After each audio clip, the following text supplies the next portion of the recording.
Bonjour, la Bible dit dans 1 Chronique 13 au verset 14, l'arche de Dieu resta 3 mois dans la maison d'Obed et d'Om, dans sa maison. Et l'Éternel bénit la maison d'Obed et d'Om et tout ce qui lui appartenait.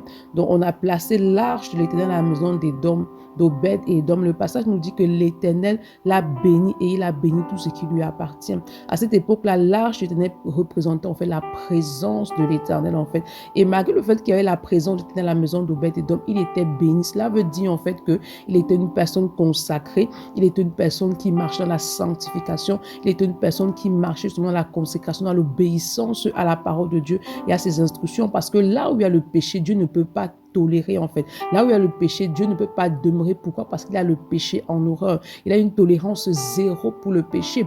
Donc lorsque tu tombes dans le péché, dans l'iniquité en fait, tu te déconnectes du Seigneur en fait. Tu crées une séparation entre toi justement et l'Éternel en fait. Et la présence de Dieu peut te quitter. Pourquoi? Parce que Dieu ne supporte pas ce qui est souillé.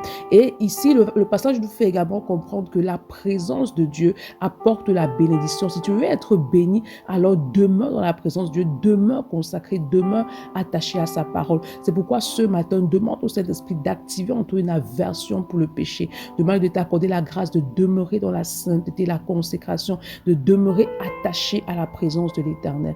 Bonne journée. Shalom.